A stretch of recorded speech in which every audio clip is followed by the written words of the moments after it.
Así que en detalles creo que es conveniente que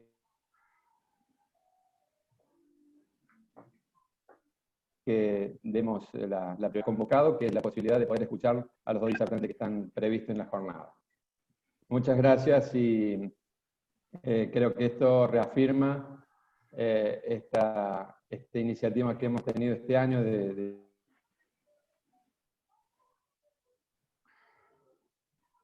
tratar de brindar capacidad en esta pandemia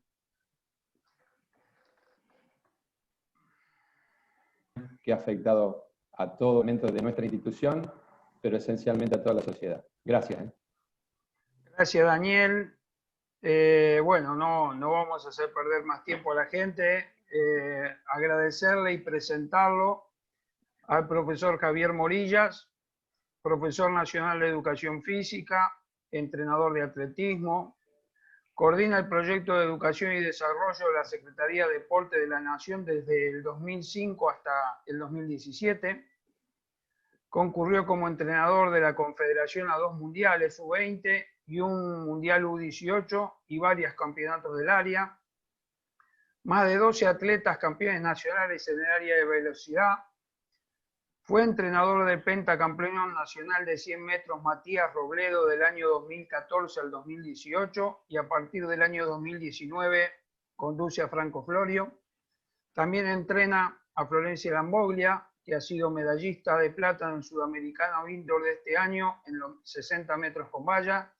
Así que, bueno, Javi, bienvenido y gracias por estar.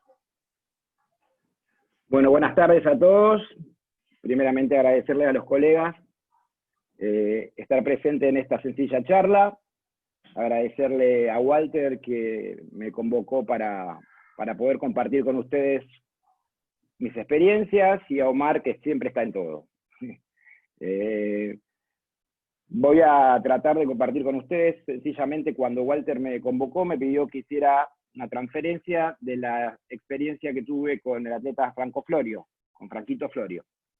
Un chico que lleva 2 años y medio haciendo atletismo, y bueno, a partir de eso quería contarles cómo fue el proceso para llegar a hacer un récord argentino de juveniles y una medalla en el Sudamericano Indoor de este año. Voy a compartir la pantalla.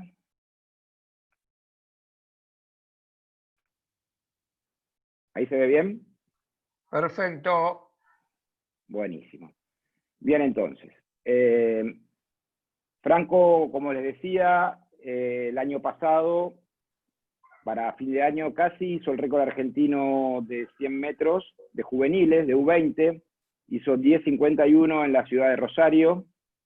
Luego siguió con su proceso para clasificar al torneo sudamericano indoor, participó del evaluativo que se hizo aquí en la ciudad de Buenos Aires, en la inauguración del Parque Roca, y de las 3 competencias ganó 2. Es un chico muy condicional, realmente. Aquí vamos a ver algunas de los registros de Franco. Franco nació en el año 2000, tiene 20 años, además de hacer atletismo, es integrante de los Pumas 7, ¿sí? De la selección de los Pumas 7, participó de varias giras ya, y a la vez, por una inquietud propia de él mismo, particularmente de él mismo, se acercó al CENAR a fines del año 2016 a probarse para hacer atletismo. Debo decir que cuando llegó a la pista, mi impresión no fue la mejor de movida. Suele pasarnos en la pista, aquí en el CENAR, que muchos chicos se acercan provenientes del rugby, pero básicamente para aprender a correr, no para disfrutar de nuestro deporte. Y cuando me dijeron, mirá, va a venir un chico, dije, bueno, vamos a ver. Lo probamos, le tomamos una pasada de 80 metros, el tiempo era muy bueno, tanto así que me pareció que era demasiado bueno para un chico que nunca había corrido. Y en la segunda pasada le dije a Matías Robledo que por favor tomara el tiempo de la pasada de 80, conjuntamente conmigo, para hacer un control. Y volví a repetir un tiempo realmente bueno, y a partir de ahí se empezó a enganchar, y empezó a venir, dentro de su medida de lo posible, a practicar, en ese momento era practicar atletismo, más tarde a entrenar atletismo. Aquí vemos sus mejores marcas. En el año 2017, que fue su primer año de federados, hizo 10.79 y 21.71 y fue campeón nacional de menores en Entre Ríos, en Concepción del Uruguay. En el 2018, su mejor marca de 100 fue 10.70 y 21.72, y ese año como mérito tuvo haber ganado la Copa de Clubes de Mayores. Ya el año pasado, 2019, hizo récord argentino, como dije varias veces ya, hizo 10.51 y 21.69. Fue campeón nacional absoluto, también en Entre Ríos, y en el Sudamericano Indoor tuvo su primera experiencia con el atletismo representando a nuestro país, se ubicó en el 5º puesto, y después, como decíamos antes, tuvo esa marca. Y este año, merced a haber vencido en los evaluativos para los torneos indoor, para el Sudamericano Indoor, quedó tercero en la prueba de 100 metros, y por inquietud propia me pidió y conseguimos que lo autorizaran para correr 200 metros, y también quedó en tercer lugar. Bien, en esta diapositiva les estoy mostrando cuál fue la planificación del año pasado, de la primera parte del año de Franco del año pasado, ¿sí? El objetivo era clasificar para el Sudamericano Juvenil, para el Sudamericano U20 que se hizo en Cali. Él tenía 10.70 del año anterior, y en el primer semestre teníamos que conseguir una marca de 10.65 para que lo habilitara a poder formar parte de ese equipo. En la parte superior del cuadro, van a ver un montón de X ahí, con un fondo verde. Fue dentro de la planificación las magnitudes de volumen y de intensidad que yo había programado para Franco para esa parte del año. Debajo, en el cuadro que está debajo, van a ver las mismas fechas repetidas, pero lo que fue la realidad del proceso del primer semestre del año pasado de Franco. Como yo les decía, Franco es un chico que juega al rugby, juega en un club aquí en el barrio de Belgrano, y a la vez también entrena con los Pumas, lo cual es una actividad anterior a practicar atletismo, y que lógicamente tiene casi su prioridad, o tenía casi su prioridad en ese momento, para poder dedicarle tiempo. Para poder siquiera estar en el plantel de los Pumas, él tenía que concurrir a los entrenamientos, concentraciones y giras, con lo cual el tiempo de entrenamiento de atletismo se reducía mucho. Y más que reducirse mucho, el gran inconveniente fue la suma de la carga que él tenía. Yo había planificado algo, armado algo, empezamos a principio de año, pero en un momento tanto la carga de rugby como la carga que yo le sumaba, hacía que la cosa no caminara, o caminara muy poco. Abajo van a ver, cuando nosotros empezamos los periodos de intensidad, le toca un campamento y una gira a Estados Unidos y Canadá con los Pumas, vuelve de ahí, le tocan los primeros Juegos del Sur de Playa, que ganaron con los Pumas 7, y a partir de ahí empezamos a competir de vuelta. La primera competencia del año pasado fue directamente el Grand Prix en Concepción del Uruguay. El primer día hizo 10.91, creo que debe haber sido de las marcas menos importantes de él desde que empezó a correr, y en el tercer día hizo 10.75. A las 2 semanas competimos en el Campeonato Metropolitano U20, que se hizo aquí en la capital, en el CENAR, y ahí ya logra 10.63, haciendo la marca para poder competir, como decía recién, participar del Sudamericano U20. Luego en el Campeonato Nacional de Mayores mejora, hace su mejor registro con 10.60. En el medio de esa preparación, que apuntaba al Sudamericano, nos toca otra gira de Seven, ¿sí? Otra gira con los Pumas, la cual hace un interludio y realmente saca un poco de la planificación y la puesta en forma de Franco, apuntando al objetivo del semestre, que era el Campeonato Sudamericano U20. Así todo, participa en el Campeonato Sudamericano U20 con 5 semanas de preparación, y corre en la serie en 10.68, clasifica para la final, Y en la final hace 10.63, en una carrera muy interesante en la cual también corrió Joel Dos Santos Irala, que hace récord argentino de 100 metros. Joel sale cuarto y Franco sale quinto. Bien, termina esa planificación, que no fue quizás lo que nosotros esperábamos, ese macro, y empezaba el segundo macro. Ahora les voy a mostrar lo que armé para el segundo macro. Quizás esta no sea una recomendación, pero puede ser para algunos una pauta. Para el segundo macro decidí directamente cambiar la forma de planificar y saqué todo lo que era volúmenes y trabajé con el emergente del volumen que él traía de su otro deporte y trabajando básicamente intensidades, ¿sí? Directamente como si fuera un periodo precompetitivo o un periodo de forma. De esa forma, en el segundo semestre que no había grandes torneos, Franco fue invitado a un torneo internacional que se hacía en Chile. Corre, el objetivo, yo pensaba que ahí podía correr en 10.55 o un poquito por debajo. Corre en 10.57, sale segundo en ese torneo con la misma marca del primero. Ahí iguala el récord argentino. Luego participa en la Copa de Clubes de Mayores, el gran compromiso del Club Quirón, que somos nosotros. Sale segundo con 10.59. Y ahí nos dimos cuenta que estaba en forma para poder seguir mejorando. Competimos en un torneo en Capital, hizo 10.53, lo que hubiera sido un nuevo récord también, pero con 2.3, la marca no le valía. Y de ahí nos fuimos a Rosario a competir, donde en la final corrió la serie en 10.47 con 2.1, y en la final 10.51 con viento reglamentario. Como les decía, lo que se remarca en este cuadro que vemos aquí es el hecho de la carencia de volúmenes específicos, ¿sí? La carencia de suma de volumen en la pista. Cuando termina el torneo de Rosario, nos planteamos si seguir corriendo para ver si podía mejorar las marcas.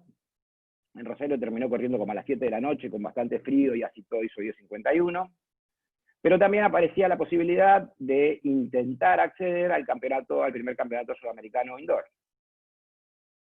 Con lo cual decidimos participar de las evaluaciones de 60 metros, que fue un proceso de 3 carreras en más o menos 2 horas, y él ganó en 2, y logró la posibilidad de sumarse al equipo nacional que iba a ese sudamericano. Bien, termina eso y volvemos a preparar para el sudamericano, pero en el medio tenemos otra gira de rugby. Logramos armar 5 semanas otra vez, de la misma forma que antes Nacional de Mayores, y participar en el campeonato sudamericano. Primero se hizo un meeting que ganó él, y en el sudamericano él logra el 3er puesto en 60 metros llanos y el 3er puesto en 200 metros. Con lo cual realmente fue una buena tarea, una satisfacción para él, una satisfacción para mí, más allá de la medalla, por el hecho de poder infundirle una motivación que lo haga seguir practicando este deporte, que lo haga seguir entrenando y seguir participando en este deporte. Voy a pasar. Bien, ahora venía el proceso de este año. Y el gran desafío para mí, para mi estructura un tanto rígida también, era cómo planificar un año, cómo planificar un macro, cómo planificar hasta un meso, siendo que en el medio iba a haber otras actividades deportivas, las cuales yo no podía mensurar, no podía clasificar, y no podía estar preparado para estas cuestiones de, la semana que viene vos viajás, o la semana que viene no viajás, Franco, con el equipo, y bueno, tener que plasmarlo dentro de una programación. Lo charlé con él me dijo que seguía muy interesado en seguir practicando atletismo, y entonces decidí modificar la forma de trabajo desde la segunda mitad del año y la última parte del año para ir a competir a Bolivia al Sudamericano Indoor. Aquí tenemos la hipótesis mía, que era cómo priorizar ante la imposibilidad de estructurar la temporada de competencias y llegar a un resultado exitoso. Lo que hice fue, y esto creo que por ahí puede ser de más interés para ustedes, colegas míos, porque lo anterior son solamente datos estadísticos, la posibilidad de transmitirles cuál fue mi elección, cuál fue mi opción tomada. Primero que nada, elegí qué cualidades trabajar y de qué forma llevar adelante esas cualidades. Un profesor de aquí de Buenos Aires, con el cual tengo el gusto de compartir entrenamientos, dice que elegir es renunciar. Así que elegí algunas variables y dejé de lado otras variables. Lo primero fue convencer al atleta que, a pesar de que él no podía desarrollar un entrenamiento completo, estructurado, podía llegar a un rendimiento a merced a sus condiciones y a lo que podía aportarle yo. Prioricé las potencias sobre las capacidades, saqué en gran parte todo lo que fueran capacidades aeróbicas, capacidades lácticas, y me dediqué a trabajar sobre potencias lácticas, potencias alácticas, ¿bien? Y dejé de lado ese gran volumen que sumaba más fatiga a lo que él ya traía. Reduje las sesiones de entrenamiento, en lugar de que él tuviera que entrenar 3 mañanas con rugby y 4 tardes conmigo, o 3 y 3, pasé a optimizarlas de 3 a 2 sesiones semanales, lo que realmente es un volumen bajo, pero me pareció lo más atinado. Trabajar la fuerza efectiva, me refiero a la fuerza efectiva a lo que tiene que ser la fuerza trasladable al velocista, ¿sí? Dejar quizás el periodo de hipertrofia, dejar periodos intermedios para trabajar directamente sobre velocidades cualitativas para los velocistas, y a la vez trabajar sobre la velocidad que a nosotros nos importa que sea transferible a la pista, ¿sí? Sobre grupos que sean transferibles a la pista.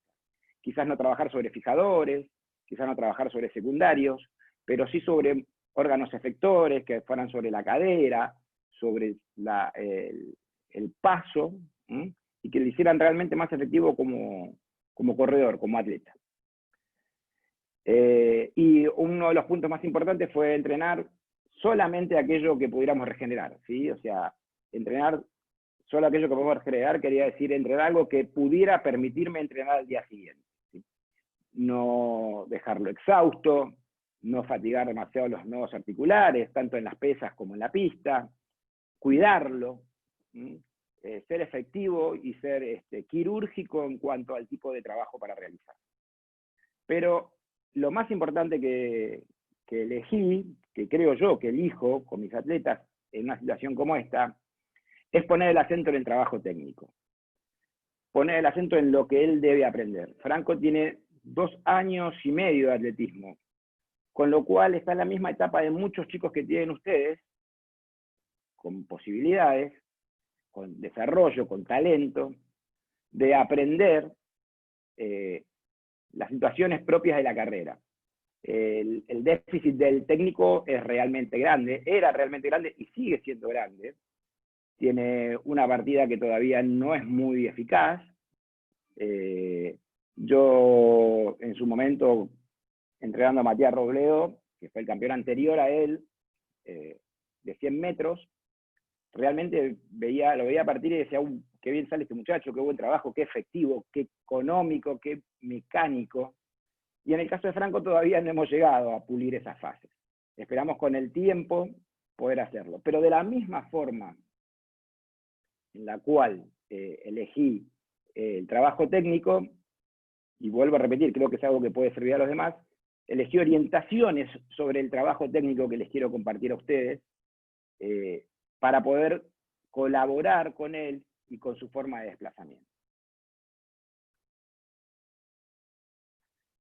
Antes que nada, quiero remarcar la frase de otro amigo y colega y un gran entrenador, que es Fernando Oliva, que tiene que ver con el aprendizaje de la velocidad en sí. La velocidad es una capacidad, eso está claro. La gente nace rápida o no nace rápido. Pero a correr rápido se puede aprender, ¿sí? A correr rápido se puede mejorar. Esa es la función de nosotros como entrenadores, como desarrolladores, como atletas, con atletas en etapa de desarrollo, ¿sí? Entonces, tenemos que aprovechar esas posibilidades. Quiero aclarar que esto no es un método, sino es la forma en que yo elegí trabajar con el atleta. Vuelvo a repetir, esta es mi experiencia, ¿sí? Entonces, dividí los periodos de aprendizaje, ¿sí?, de entrenamiento, en estos 6 puntos que ustedes ven aquí adelante, que son aceleración, mecánica del paso en la carrera lanzada, presión, timing, tipo de apoyos y concentración. Repito, esto es lo que yo estructuré para este atleta, ¿sí? Inclusive algunos de los puntos que estoy señalando no pudimos abordarlos con el tiempo suficiente. ¿De qué forma lo llevaríamos a cabo? Bien, cada entrenamiento de Franco tiene una franja de 35 a 45 minutos de técnica, ¿sí?, aislada, técnica. Ejercicios de repetición, patrones de movimiento, posturales, tracciones, todo lo que pueda hacer experiencias multilaterales que le puedan servir a él para estructurar, para poder fijar neuronalmente un patrón de carrera. Y si me permiten, voy a desarrollarlos brevemente, qué es lo que yo le pedía a él, ¿sí? Estamos hablando de la segunda mitad del año, ¿sí?, de lo que le pedía a él para poder mejorar. La aceleración.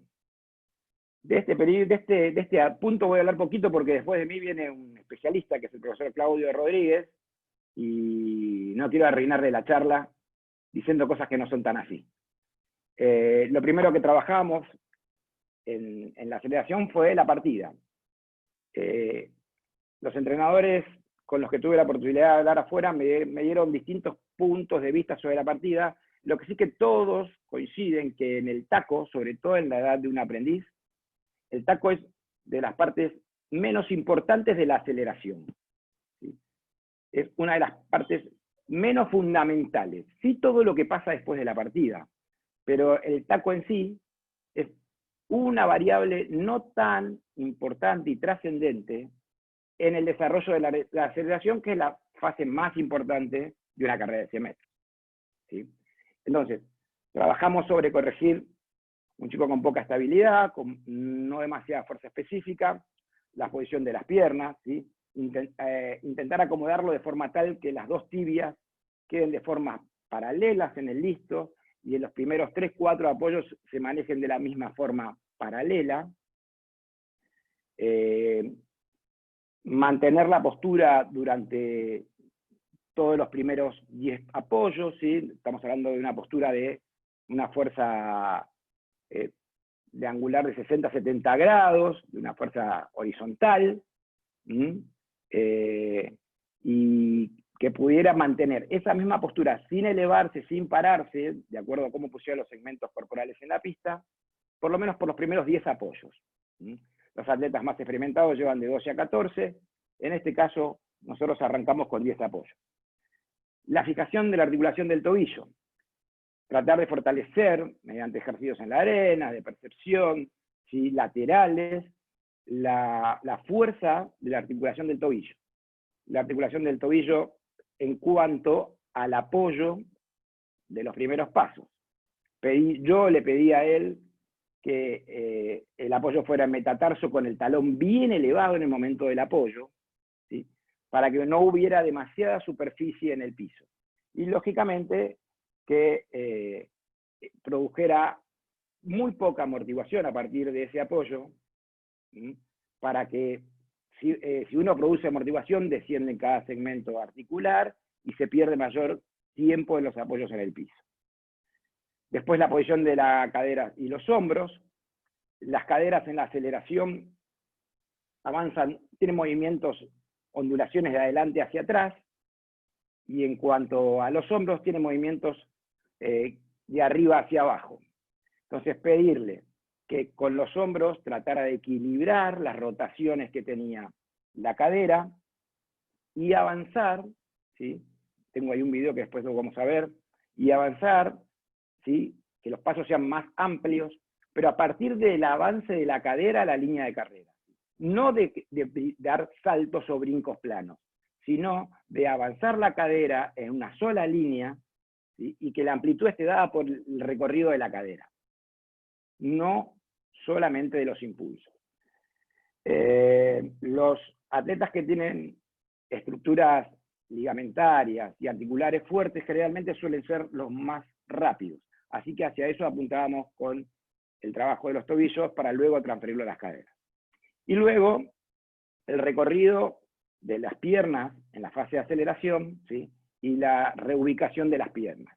¿Qué es esto? Bien, el recorrido de las piernas, tanto de los talones en el momento de acelerar, en el momento que avanzan, ¿sí? Llegar hasta la altura de la parte trasera de la rodilla, hasta la altura del hueco popliteo, y de ahí recorrer hacia adelante, de forma tal de volver a ubicar la pierna libre, la pierna que avanza en posición de ejercer fuerza. ¿Sí? Repito, empujar, pasar el talón, pasar el cuádriceps y la rodilla y volver a ejercer fuerza contra el piso. Explicarle que los primeros apoyos son los que están más tiempo en el piso, ¿sí? Que no se desesperara a correr y que le diera tiempo a esa aceleración por más que tuviera más tiempo en el piso. ¿Cuál era el tiempo en el piso que yo le pedí a él? Bien, el tiempo suficiente para que la pierna de atrás se reubicara adelante y volviera a hacer fuerza. Esto es lo que yo le pedí a él en la aceleración. Después Claudio seguramente va a dar una visión propia que realmente me interesa mucho ver sobre eso y va a poder avanzar, ahondar un poco más. Después, sobre la mecánica del paso de carrera lanzado, ¿sí? Trabajar sobre una de sus fortalezas que provienen de un entrenamiento, un deporte láctico-galáctico, como el rugby, y que una vez lanzado, Franco una vez lanzado se convierte en un corredor muy potente, ¿sí? Entonces, ¿dónde apoyar el pie? ¿Dónde fijar los apoyos? ¿Sí? Luego de que la rodilla traspasa el plano de la cadera y se encuentra adelante, cómo utilizar los extensores de la pierna, cómo debe entrar el apoyo al piso. Nosotros normalmente les pedimos a los velocistas que apoyen debajo de la cadera. En realidad el apoyo es unos 15-20 centímetros delante, ¿sí? Y a partir de ahí empiezan los movimientos en el piso. Repito, unos 15-20 centímetros adelante, y el punto siguiente, que para mí es uno de los más importantes, si no el más importante de la carrera lanzada. Me refiero a la dorsiflexión plantar. A ejercer un apoyo por medio de la flexión plantar, en el cual se ataque el piso, no se caiga sobre el piso, no colapse sobre el piso, ¿sí? Entonces, la forma de hacer un apoyo activo, en este caso, es a partir de la flexión plantar, impactando primero con la parte externa del pie, luego con la parte interna, y mantener la cadera alta. A través de la flexión plantar, podemos fijar el tobillo y hacia arriba la rodilla y la cadera bien alta, que es lo más importante del paso de carrera una vez ya lanzado. Los ángulos de apoyo respecto al tobillo y a la rodilla y a la cadera, ¿sí? Intentar que en el apoyo, en ese momento de flexión plantar, el ángulo por el cual pase la cadera por sobre ese apoyo sea lo más abierto posible, ¿sí? Tenga la menor flexión, de forma tal que la cadera no baje, ¿sí? Los atletas más veloces tienen ángulos en el momento de apoyo muy obtusos, muy abiertos. Luego del contacto con el piso y de empezar a pasar la cadera, lo que sería la tracción. La tracción en sí del apoyo es la que empieza el movimiento de avance, ¿sí? De la cadera hacia adelante. Empieza el movimiento de avance a partir de los extensores de la cadera, del trabajo del glúteo, del isquiotibial, de los cuadrados superiores del lado contrario, en los cuales fijan la altura de la cadera. Si no existe una tracción en el momento del contacto con el piso, lo más probable es que sea un apoyo activo, y al no haber tracción, el pie va a estar más tiempo en el piso, con lo cual va a descender del metatarso hasta casi llegar al talón. Y luego, en el momento de la técnica de la carrera lanzada, pedirle a él que experimente una posición alta de fuerza vertical, ¿sí?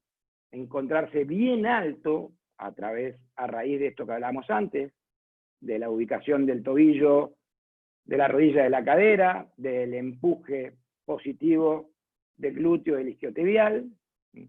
Para poder avanzar, ¿sí? Para poder avanzar y para poder concretar cada zancada. Bien, luego hablamos sobre presión con él.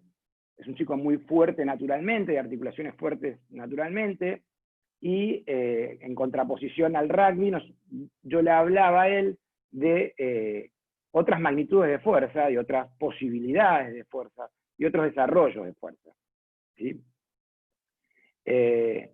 Y le decía, nosotros hacemos pesas para poder impactar el piso, para poder hacer presión en cada uno de nuestros apoyos, ¿sí? Entonces, la presión se refiere a eso. Una vez que yo apoyé, en el momento de la tracción, ¿cuánta fuerza puedo descargar en el contacto con el piso para luego avanzar? ¿Sí? Para pasar de ese momento de apoyo de fuerza excéntrica rápidamente a una concéntrica en la extensión de las articulaciones hacia el avance. ¿Sí? Este es un punto, para mí, fundamental en la etapa de la carrera de la transición, ¿sí? Luego de la aceleración, esa etapa que va hasta la velocidad máxima, en la cual tiene que empujar, ¿sí? Sin ser el mismo empuje de la partida, ni ser el traslado de la última parte de la carrera, tiene que seguir empujando con algunos dígitos menos de presión, con algunos watts menos de presión. Durante mucho tiempo, digamos un año, el año 2018, Franco corría en esa etapa saltando, hacía un skipping sin poder trasladarse en el lugar. Bueno, la corrección que encontramos y que tratamos de que él pueda evidenciar con una gama de ejercicios fue eso. Bueno, mirá, hasta acá, empujar amplio, ¿sí? Ahora los tiempos van a ser un poco más cortos en el piso, pero en esta parte, la transición, no es que te pones a correr o a saltar, sino que seguís empujando, ¿sí? Alrededor de unos 15, 20 metros más. Bien, luego hablamos hablé yo con él de lo que sería el timing que necesita un corredor de 100 metros. El timing es una variable presente en cada una de las fases de la carrera, ¿sí? El tiempo de ejecución de los gestos, podríamos transmitir el timing. En cada uno de esos gestos necesitamos un tiempo específico para poder aprovecharlos. En cada acción precisa, como dice aquí en el apunte, ¿sí? Hablábamos recién de la aceleración, ¿sí? El tiempo de apoyo del pie en el piso, que es más de 2 segundos 20, 2 segundos 30, en atletas de gran nivel, tiene que permitir que la pierna de atrás se reubique adelante para volver a ejercer presión, ¿sí? En el contacto, para poder descargar esa presión sobre la pista, y así consecuentemente con cada uno de los pasos. Y en la fase de carrera lanzada, la presión es fundamental para poder concretar esa amplitud y para poder concretar ese avance en cada uno de los pasos, ¿sí? Si los atletas, por X motivo, porque se van de la carrera, porque se sienten pesados, se sienten fuera de carrera, modifican ese timing, van a hacer zancadas más cortas, menos provechosas, y a evidenciar desviaciones en la postura, en los ejes, en los apoyos, lo que va a ser una carrera muy poco efectiva y aumentar los frenados en el piso. Bien. Con respecto a los apoyos, esto también tiene que ver mucho con la fuerza que él particularmente posee, tiene articulaciones realmente fuertes. ¿Qué superficies emplear en cada una? Si bien decíamos que la articulación del metatarso en la aceleración tiene que funcionar como un artefacto fijo, es imposible que funcione de la misma forma en la fase de carrera lanzada, ¿sí? El apoyo va a ser un poco más plano, ¿sí? Y también va a ser un poco más corto, ¿sí? Podemos repetir los apoyos más largos en contacto con el piso, son los primeros, y a medida que la carrera avanza, cada vez los apoyos son más cortos, pero también deben ser más provechosos, ¿sí? Menor tiempo de apoyo y mayor avance. ¿De qué forma mayor avance? La cadera bien alta, volvemos a la fase anterior, ¿sí? Y después, tratar de evitar, corría un poco como pato con los pies para afuera, esas desviaciones de los pies fuera del eje de carrera, ¿sí? Tanto en la aceleración, que vemos que muchos chicos que no tienen tanta experiencia o tanta fuerza corren acelerando hacia los costados, en lugar de correr en línea, ¿sí? Siendo una pérdida de fuerza realmente importante. Entonces, aprovechar los apoyos en línea, ¿sí?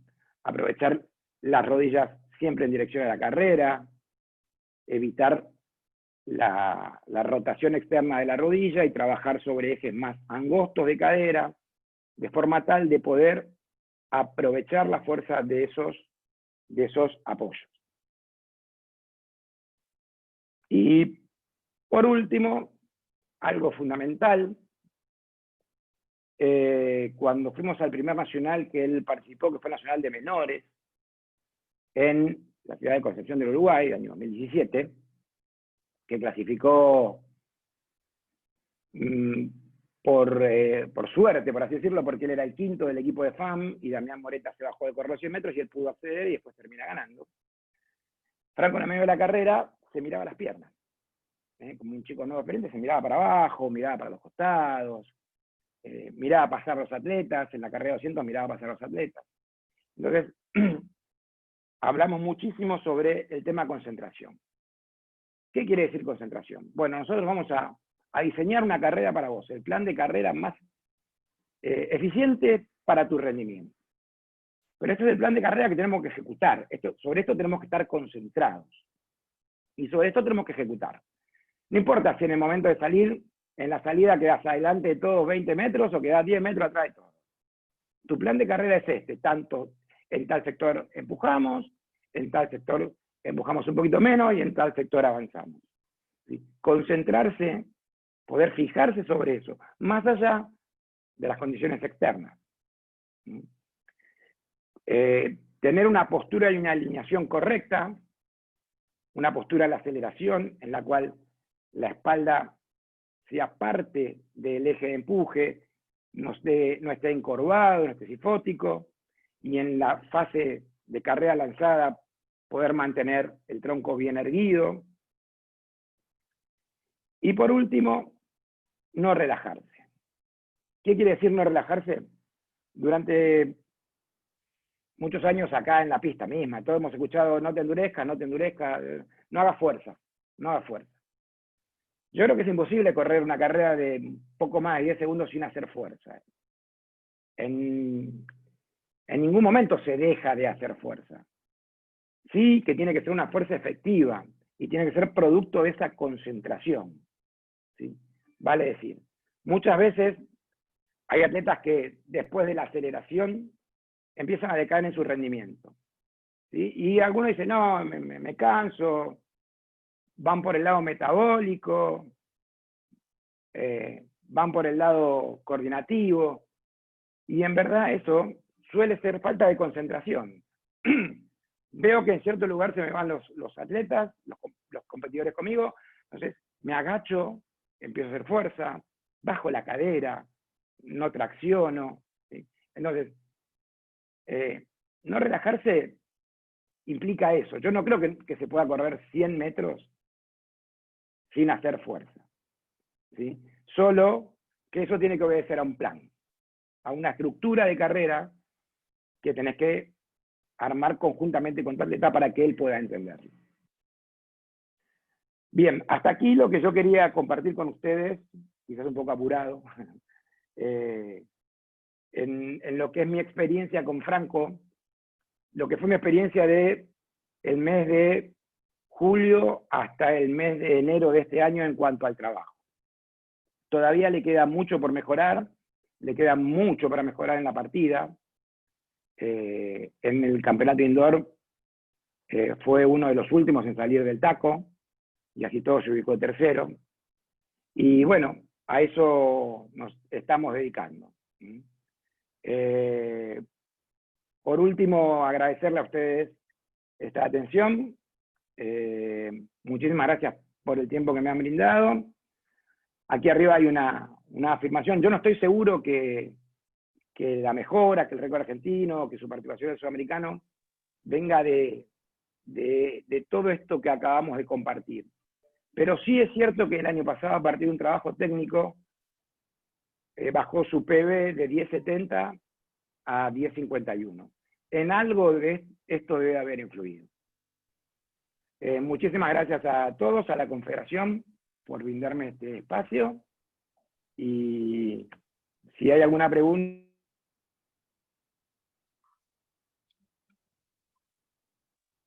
Sí, ¿me escuchan a mí, Omar? Yo te escucho perfecto. Bien, Javier, muchas gracias. Ahí entre una de las preguntas que tenemos, vos en algún momento de la charla dijiste que has hablado muy rápido y dijiste que el tiempo de contacto en el piso eran unos 2 segundos. La pregunta que tenemos de los compañeros es, ¿los 2 segundos se refiere a la sumatoria de los tiempos de latencia en el piso?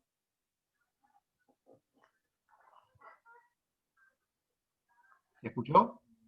Sí, se escuchó. Lo que no sé si Javi tuvo problemas justo de conexión. A ver si lo encontramos. Para un poquito.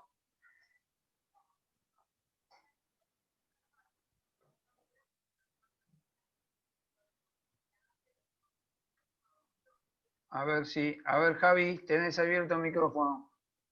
Ahora sí, acá estoy. Ahí está. ¿Escuchaste Bien. la pregunta más o menos, Javi? Sí.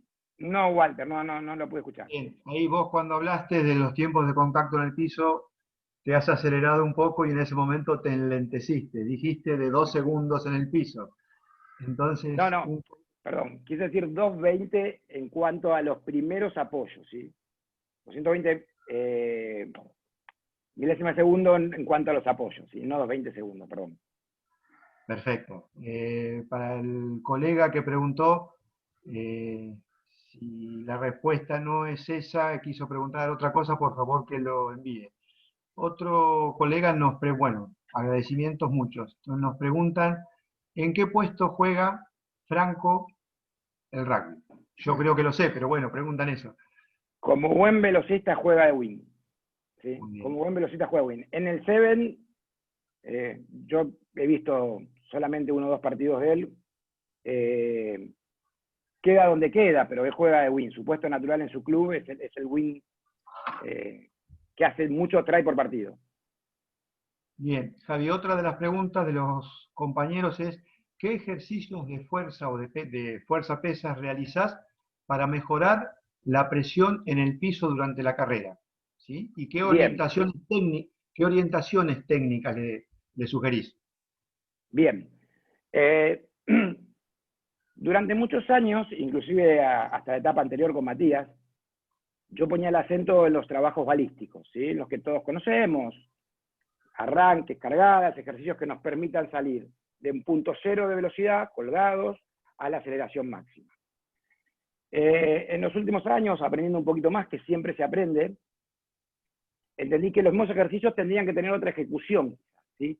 Vale decir, si estamos haciendo una sentadilla, no le voy a pedir que se incorpore a partir de la espalda, sino le voy a pedir que haga más presión en el piso, ¿sí? Que aumente ese trabajo excéntrico. ¿Sí? Trabajos ¿cómo decirlo? A ver, trabajo de fortalecimiento de tobillo a partir también de trabajos excéntricos, ¿sí?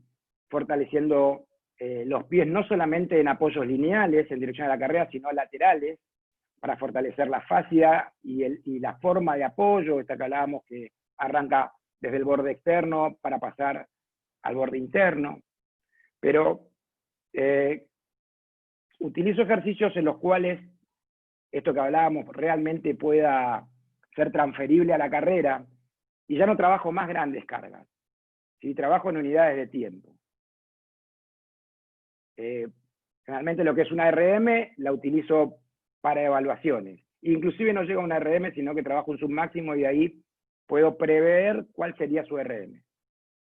No sé si eso contesta lo que preguntó el colega.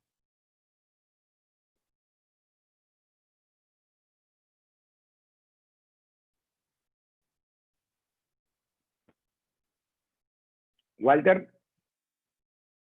No tengo, ahí estoy, ahí me escuchan de nuevo. Bien. Sí. Una de las preguntas es, ¿cómo trabajás de acuerdo a las características del atleta la posición de la cadera en el listos? Bien. En el caso de atletas jóvenes, nuevos, que no tienen la fuerza necesaria para poder ejecutar una salida eficaz, trato de trabajar con la cadera no demasiado alta para no acelerar la dinámica de la caída hacia adelante. Vale decir, si un atleta no tiene una fuerza suficiente como para ejecutar una buena partida, y yo le pongo niveles de exigencia de atletas de alto rendimiento, lo más probable es que le salga mal o que se caiga, o que bloqueen los apoyos, con lo cual dejo de hacer una partida efectiva para hacer una partida nociva. Con atletas ya un poco más desarrollados, varío de acuerdo a lo que yo preveo que puede ser más conveniente. En el caso de Matías Robledo, Matías tenía ángulos más chicos que los estándares. Los estándares son 90, 110, 120. Matías salía en la pierna de atrás debajo de 120, 110 y a veces más bajo. Y ubicaba los hombros, el eje de hombros y la cadera más adelante, ¿sí? De forma tal que toda esa aceleración no le permitiera irse para arriba, sino que lo hiciera más profundo en cuanto a la salida, ¿sí? Cuanto más atrás están los hombros, a mi entender, más fácil pasan las rodillas, pero también dejar de ejercer esa fuerza horizontal para transformarla en vertical. Entonces, depende de la necesidad que vos tengas de cada atleta y del nivel de ejecución de cada atleta, la cadera puede estar más alta o más baja. Y sobre todo, esto que te digo, achicar ciertos ángulos permiten mayor penetración en la salida que ángulos más abiertos. Clarísimo, Javier. Otra pregunta. ¿Hasta cuánto tiempo antes de las competencias centrales o importantes incorporás nuevos conceptos técnicos? Bien. En el caso de atletas que ya llevan más tiempo conmigo, los conceptos técnicos desaparecen después del especial. Lo que hago con los conceptos técnicos es una sumatoria de trabajo, es parte de la sumatoria del trabajo, ¿sí? Entrenamos la velocidad de forma indirecta a través de ejercicios en los cuales los apoyos sean cortos, en los cuales los empujes sean dinámicos. Pero en el caso de Franco, todos los entrenamientos, hoy tuvimos la suerte de poder volver al cenar, y los primeros 25 minutos, con una intensidad moderada, fueron de técnica, fueron de ejercicios técnicos. Esos mismos ejercicios que conocemos todos nosotros, que hacemos todos, porque yo los he visto a todos trabajar, tratando de poner el acento, en mi caso, de saber para qué sirve ese ejercicio. No repetir en espejo, sino entender para qué le puede servir a Franco tal ejercicio. Gracias, Javier. Ahí le pido a Omar, por favor, porque a mí hay más preguntas, pero no me aparecen acá en el chat. Puede ser que tenga problemas de conectividad yo. Omar. Sí, a ver, ¿querés ver si me...? No, yo... Ahí estoy leyendo acá de un colega, un compañero de parte del club, que es Nachito Piñataro, que me pregunta, era el que preguntaba y me preguntaba cuánto tiempo crees que un velocista necesita para incorporar un patrón de movimiento. ¿Cuánto tiempo va a hacer atletismo ese muchacho? Todo el tiempo. Todo el tiempo, ¿sí? Siempre hay cuestiones a pulir, sobre todo en los atletas iniciales, grandes rasgos, y en los atletas avanzados, los detalles son todo. Ese detalle, ese pequeño detalle, ese tercer apoyo que se abre del eje de impulso y hace que la cadera se abra y divide la fuerza, o que cuando llega a los últimos 20 metros desespera por ir más rápido y se contrae y baja la cadera, ¿sí? Entonces decimos, pucha, venimos bárbaros, pero los últimos 20 metros nos morimos, en una carrera de 100 metros. ¿Qué tan metabólico puede ser el fallo? generalmente es más técnico que metabólico. Gustavo Represas nos quiere hacer una consulta. Por favor, Omar, ahí. No, una consulta no, que explique él, que sabe mucho más que yo. Para ver si reabrimos el... A ver, para. Ahí lo ubiqué. A ver, Gustavo.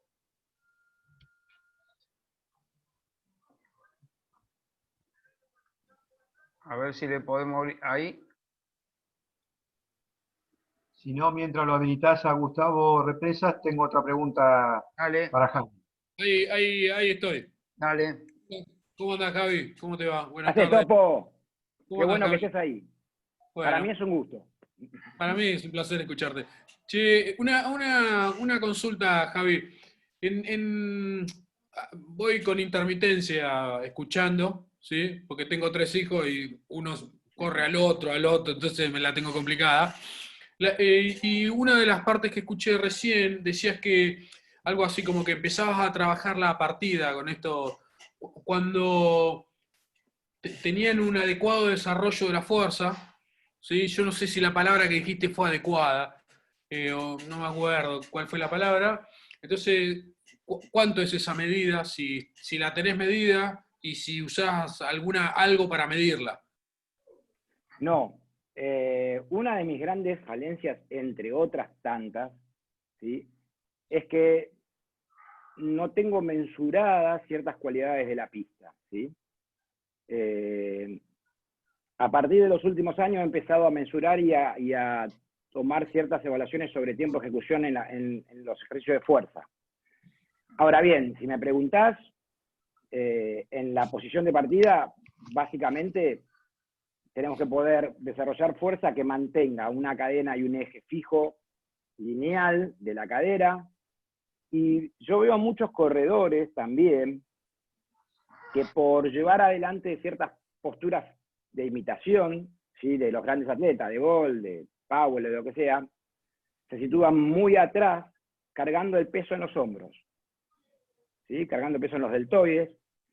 Bien, en mi punto de vista, los hombros, el tren superior, los brazos en el punto de partida, actúa como fijadores, ¿sí?, de la articulación del hombro. Entonces, si tiene cierta destreza para eso, yo creo que se pueden abrir los ángulos. Si no tiene destreza para poder aguantar eso, prefiero una salida más simple. Más allá de la altura de la cadera, para mí lo realmente importante en la partida es la ejecución de la extensión en el avance, de la penetración. Si vos me preguntás, ¿ponemos siempre la pierna fuerte adelante? Y la mayoría de las veces podemos poner la pierna fuerte adelante, pero ponemos la hábil. La hábil en sentido de extensión de la cadera me parece mejor. Así que no tengo parámetros de fuerza, por eso te voy a ir a buscar a vos. Mirá, yo te iba a decir lo mismo. ¿Sabés por qué te iba a decir lo mismo? Porque es mucho más fácil decir que se necesita tantos newton por kilo de peso en cada una de las fases que tener la sensación. Entonces, capaz que el año que viene, cuando nos volvamos a encontrar, decir tanto en tal momento, con tal ángulo. Así que te propongo a que lo hagamos juntos, Javi. Es una de las partes pendientes que siempre he tenido. Por un lado, además yo lo tengo al lado, al Topo, para aquellos que no conocen, el Topo trabaja en el CENAR, es el crack del CENAR de todo lo que tiene que ver evaluaciones, y no solamente del CENAR, a nivel país, y yo trabajo en el CENAR en la pista, para los colegas que están escuchando. He concurrido algunas veces, sobre todo en mi época con el saltador de alto, con la Joy, el Topo me da una mano de trabajo, y inclusive también con Matías Robledo. Así que, Topo, ahí vamos a estar. Así le ponemos número a las opiniones. Dale. Buenísimo. Un abrazo, Javi. Gracias por la Un abrazo, respuesta. Topo, gracias. No, te Javi, quiero mucho. Cuídate. Perdón. Una de las últimas preguntas, Javi. Luego de los ejercicios de fuerza, ¿sí?, ¿cuáles nos sugerís o trabajás vos para transferir esa fuerza? Bien. ¿Estamos hablando de transferencia de fuerza en sí o de transferencia a la carrera? A la carrera. Si hablamos de... Bien.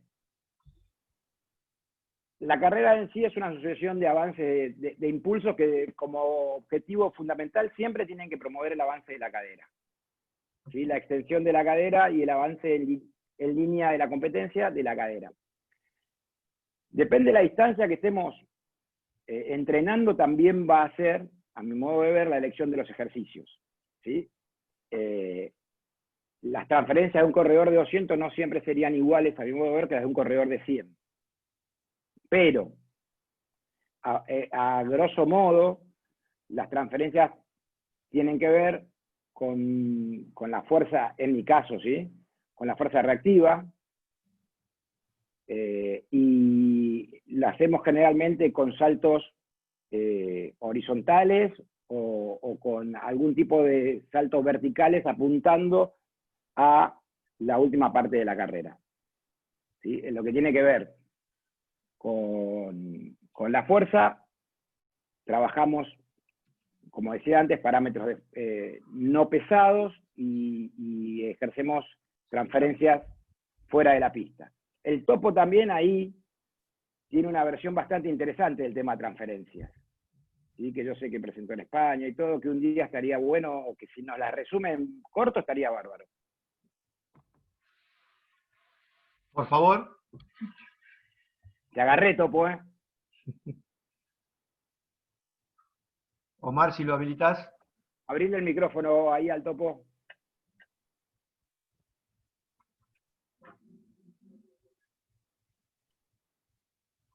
Está muteado, está muteado. Profesor Represa está sin audio. Sin micrófono, perdón. Omarcito. Lo estoy habilitando, pero no puedo agarrar. A Perfecto. ver. No hay caso. Ahí está. Ahí está. No, Javi, con esta intermitencia de que entra uno, sale el otro, abro la puerta, vuelvo, un mensaje, no te escuché, pero si me repetís la pregunta y te la... Me estaban preguntando qué tipo de transferencias utilizábamos nosotros en los corredores de 100 metros. ¿Sí? Yo decía que son distintas las de un corredor de 100 metros quizás a otras distancias, pero que nosotros usábamos ejercicios de transferencia en cuanto de potencia, fuerza reactiva, saltos horizontales, todo lo que tenga que apuntar a la carrera. Pero yo sé que vos tenías una visión sobre las transferencias importante. Sí, la opinión que tengo es bastante contradictoria, porque ese concepto de transferencia es transferir de algo a algo, y yo estoy de acuerdo que las tareas tienen que ser 100% específicas. Entonces, cuando uno identifica cuánta fuerza, en qué ángulo y a qué velocidad, lo que deben trabajar es la especificidad en esa pequeña fase.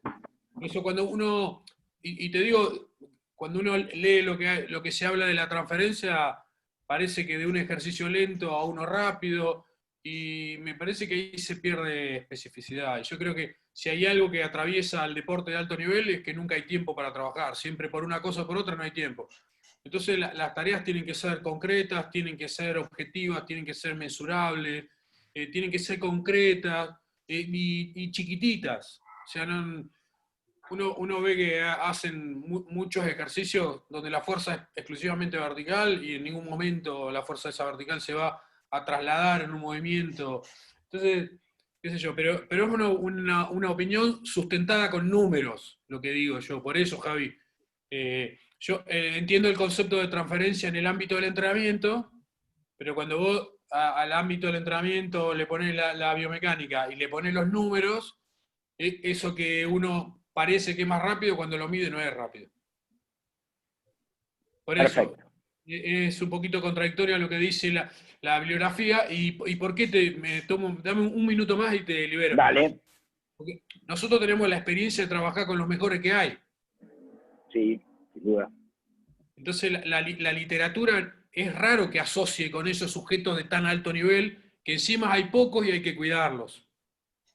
Entonces uno ve que los estudios hechos con 20 voluntarios y 20 voluntarios que corren en 11, y vos tenés uno que corre en 10.51 ahí que vi, y lo tenés que cuidar. Entonces hay que ser específico, hay que ser cuidadoso, y hay que medir. Y yo creo que un error grave que está atravesando el deporte desde hace muchos años es que no mide, que opina y que tira sentencias sin medir. Y hay un montón de instrumentos y de tecnología muy simple y recontra elemental que pueden... Por eso a veces es preferible hacer una política pública del deporte, decir, bueno, mira, vamos a hacer un plan de evaluación chiquitito, chiquitito así, con estos instrumentos, y vamos a medir en todos los velocistas que tenemos los ángulos de tal, y alguien lo junta, hace una base de datos y dice, hay tanto de esto. Entonces va sentando las bases de una política pública, una política deportiva en cada una de estas cosas. Sí, pero es una opinión personal, Javi. No, me parece perfecto, Topo. Me parece perfecto. Me parece Vos perfecto. sabés, vos también sabés que el laboratorio y lo que hacemos nosotros está abierto a todo el mundo y para nosotros es un placer hacerlo. O sea que te abro las puertas a que lo pensemos. Perfecto, perfecto. Ahí Muchas también lo que decía el gracias, Topo, profesor.